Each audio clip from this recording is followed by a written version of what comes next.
Shalom Bapak Ibu, saudara sahabat RPKM yang diberkati oleh Tuhan. Apa kabar? Saya percaya semoga dalam perlindungan dan senantiasa diberkati oleh Tuhan. Salam dalam kasih Kristus Yesus Tuhan kita hidup yang luar biasa mengasihi kita dengan kasih-Nya yang sempurna. Puji nama Tuhan, saya senang kembali menyapa Bapak Ibu dimanapun saudara berada. Terima kasih untuk kesetiaan Bapak Ibu untuk selalu mengikuti program RPKM Renungan Pengajaran Katolik Ministry yang pasti memberkati kita, dan juga terima kasih sudah membagikannya kepada orang lain sehingga menjadi berkat. Puji nama Tuhan, dalam kesempatan ini kembali kita bersama-sama akan diberkati dengan renungan firman Tuhan, yaitu dengan topik kasih sejati disertai perbuatan nyata. Kasih sejati disertai perbuatan nyata.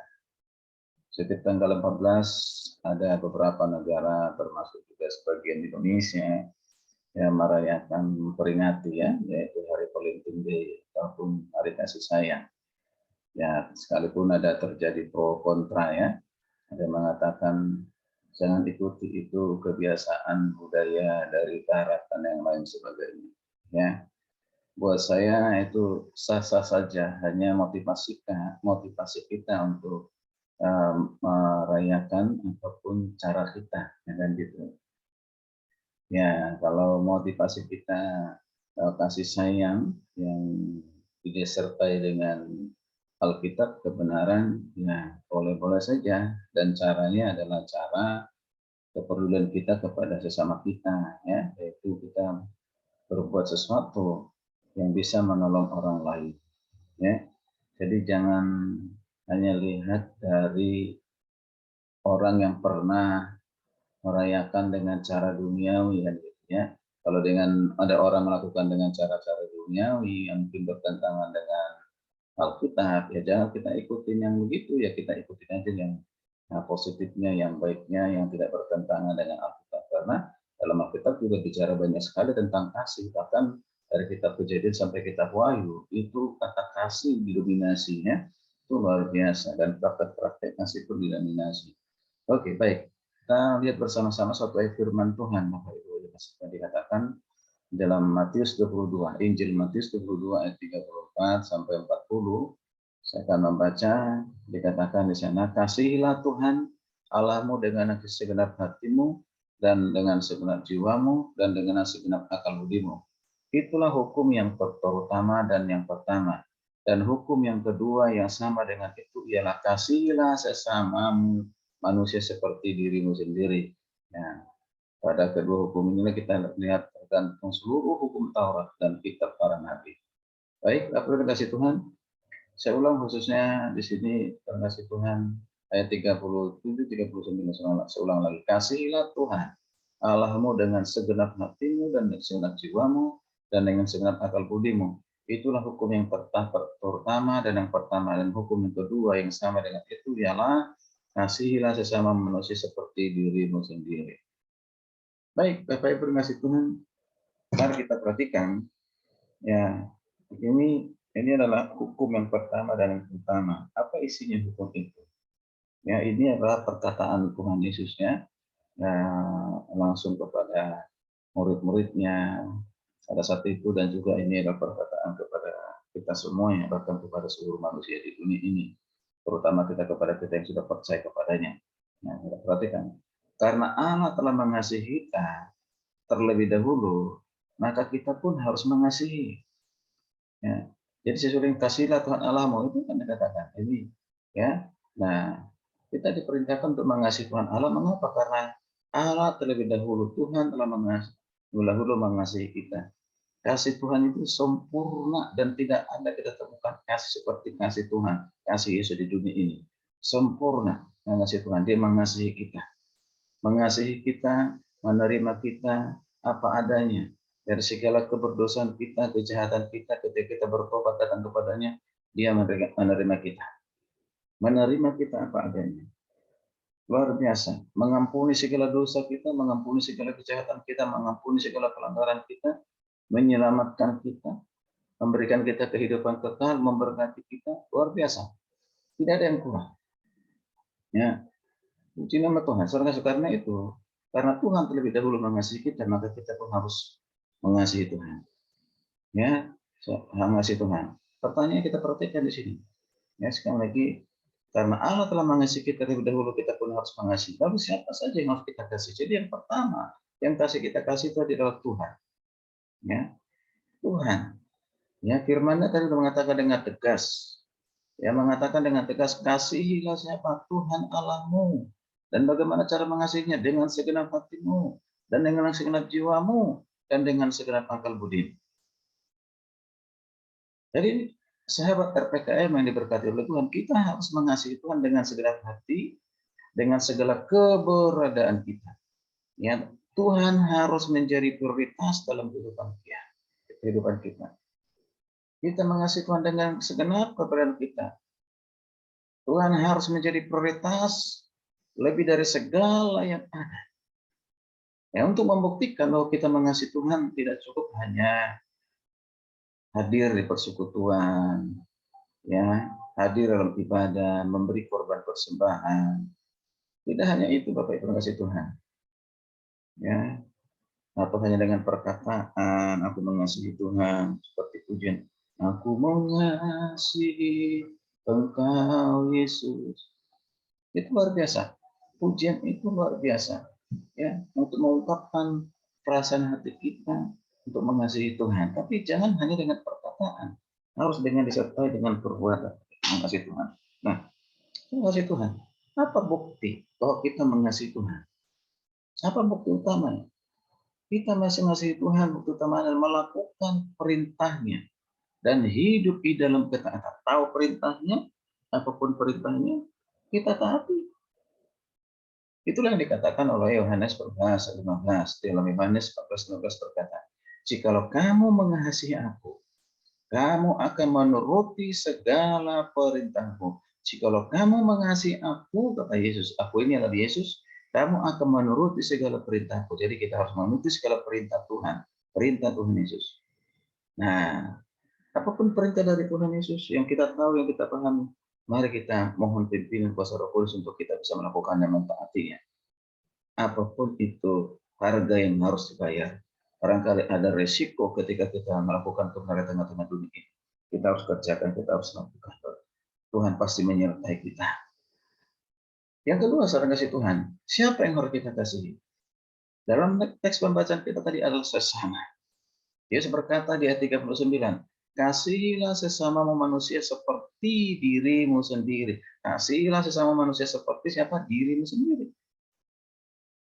Bila kita menyebut diri orang Kristen, kita harus mengasihi saudara yang lain dengan tindakan nyata. Ada tindakan nyata, jadi bukan hanya dengan suatu perkataan.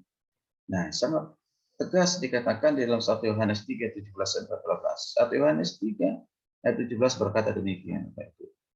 Barang siapa mempunyai harta duniawi dan melihat saudaranya menderita kekurangan tetapi menutup pintu hatinya terhadap saudaranya itu, bagaimanakah kasih Allah dapat di dalam dirinya?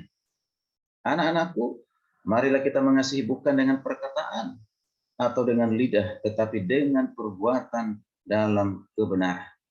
Sekali lagi dikatakan, anak-anakku, marilah kita, ini satu ajakan, marilah kita mengasihi bukan dengan hanya ucapan ataupun perkataan ataupun dengan lidah, tetapi dengan apa? Dengan perbuatan, ya, perbuatan yang nyata di dalam dan kebenaran. Puji Tuhan, haleluya, saya kasih Tuhan. Seringkali kita jumpai orang Kristen bersikap cuek, ya, tidak peduli terhadap orang sekitarnya yang hidup di dalam kekurangan, ya, hidup dalam kemiskinan, hidup dalam persoalan masalah, bahkan sengaja menjaga jarak, takut diganggu, takut minta sesuatu, ya kan, ya dijauhi gitu kan, takut nanti mengharapkan dan meminta sesuatu. Ini kalau ada sikap orang Kristen seperti itu sudah ngasih Tuhan, bagaimana kita mengatakan bahwa kita mengasihi Tuhan? Kalau kita terlalu hitung-hitungan dengan sesama kita, dan dengan alasan, aku aja dalam kesulitan, aku aja dalam kekurangan, maka bagaimana mungkin aku bisa memberi? Bagaimana bisa aku menolong orang lain, saya sendiri perlu ditolong, saya sendiri perlu dibantu. Wow, luar biasa. Ya, berapa banyak manusia di dunia ini yang masih hidup dalam kekurangan. Kalau demikian semuanya, maka sulitlah ditemukan kasih itu di dalam diri kita. Kita orang Kristen harus tampil beda. Di dalam segala persoalan masalah hidup kita, dalam segala kekurangan kita, tetap belajar untuk berbagi hidup. Berbagi bukan saja uang, bisa berbagi dengan tenaga, bisa berbagi dengan apapun yang bisa lakukan sesuatu yang nyata bagi orang lain. Bukan besarnya kalau kita pun memberikan itu dalam bentuk uang. Bukan. Mengasih Tuhan. Yang penting adalah ketulusan hati kita, kemampuan kita. Dan bukan karena dipaksa mengasih Tuhan, tapi karena kerelaan hati. Nah, itu. Jadi siapa yang kita kasihi? Yang pertama tadi Tuhan, yang kedua adalah sesama manusia, sesama kita. Terutama orang-orang yang percaya kepada Kristus yang ada di sekitar kita. Nah, dikatakan ketiga, siapa yang kita kasihi? Ketiga adalah musuh. Wow, luar biasa. Musuh. Harus mengasihi musuh. Wow, kalau di orang dunia, ya musuh itu harus dibinasakan, harus dilenyapkan, harus ditinggal, harus dijauhi. Ya kan bila perlu dipenjara kalau dia melakukan kejahatan dan lain sebagainya. Nah itulah yang terjadi sama si Tuhan. Ya, nah itu makanya seringkali kita menyaksikan berita ya nyawa ganti nyawa. Wow, nah, luar biasa. Nah ada perintah kan di sini, ada perintah dari Tuhan untuk kita mengasihi musuh. Ya, kita perintahkan mengasihi musuh. Orang yang telah menyakiti dan melukai hati kita misalnya. Orang yang membuat kita menderita misalnya. Orang yang memfitnah kita, orang yang menggosipkan kita. Nah, mungkinkah kita bisa mengasihi mereka? Luar biasa. Ya, ada firman Tuhan berkata di Lukas 6 ayat 27-28. Lukas 6 ayat 27-28. Luar biasa. Kita kasihilah musuhmu dan berbuat baiklah kepada orang yang membenci kamu, mintalah berkat bagi orang yang mengutuk kamu, berdoalah bagi orang yang mencaci kamu. Wow, luar biasa. Apa mungkin? Kalau tidak mungkin, tidak usah ada ini dalam Alkitab. Yesus mengatakan ini karena Yesus tahu bahwa kita mampu untuk melakukannya. Kasihilah musuhmu. Kalau kita tidak mampu mengasihi musuh kita, musuh itu siapa sama Tuhan? Mungkin orang yang melakukan kejahatan kepada kita, orang yang membenci kita, orang yang menggosipkan kita, orang yang memfitnah kita, dan yang lain sebagainya. Ya, kita harus mengasihinya. Jangan balas kejahatan dengan kejahatan, tapi balaslah kejahatan dengan kebaikan. Ini hanya ada di ajaran Alkitab, di ajaran kekristenan, saudara-saudara. Mari katakan, kita harus memberkati musuh. Mintalah berkat orang yang mengutuk kamu. Sekalipun orang itu pernah mengutuk kita, menghina kita, mencaci maki kita, Tuhan katakan, berkatilah. Ya, berkati, minta berkat supaya mereka diberkati. Jadi kita harus berdoa supaya musuh kita, orang tidak suka dengan kita, diberkati oleh Tuhan. Jangan jauhi mereka. Bahkan dikatakan, berdoalah bagi orang yang mencaci kamu. Siapa saat ini sedang mencaci kamu, menyakiti hatimu, membenci engkau, memfitnah engkau? Siapa? Membuat engkau mungkin sekarang ini sakit hati. Jangan engkau pendamkan sakit hatimu berlarut-larut. Ya, nanti suatu saat engkau akan lebih benci lagi, lebih marah lagi, emosional. Lebih baik. Firman Tuhan mengatakan, berdoa buat dia, berkati dia. Katakan, Tuhan, memang aku sakit hati, tapi sakit hatiku akan aku serahkan kepadamu. Biarlah Tuhan, Tuhan menghibur saya. Mampukanlah saya untuk mengampuni sesamaku yang telah membenci aku, yang memfitnah aku, menggosipkan aku, yang melukai hatiku. Aku mengampuninya Tuhan, seperti Tuhan telah mengampuni menerima aku. Puji Tuhan, haleluya. Itu pasti mampu untuk dilakukannya. Ya, ingat siapapun saudara saat ini yang sedang selalu benci itu mungkin anak-anak membenci orang tuanya, atau mungkin di antara suami istri ada menyimpan kebencian, kepahitan kepada pasangan masing-masing, atau kita sesama teman yang lain, atau sesama jemaat dalam suatu gereja, atau sesama hamba Tuhan. Mari lepaskan pengampunan, kasihi dia, doakan dia, berkati dia, dan dekati dia. Puji nama Tuhan. Di akhir renungan ini maka saya sampaikan, berbicara tentang kasih tidaklah cukup hanya dengan perkataan ucapan. Tapi yang paling perlu, yang paling penting adalah kasih itu harus ada tindakan, ada perbuatan yang nyata. Puji nama Tuhan, kiranya renungan ini boleh menjadi berkat bagi kita semuanya. Dan silakan jika memberkati, bagikan kepada orang lain untuk menjadi berkat. lebih banyak lagi yang diberkati. Jangan lupa di like, di subscribe.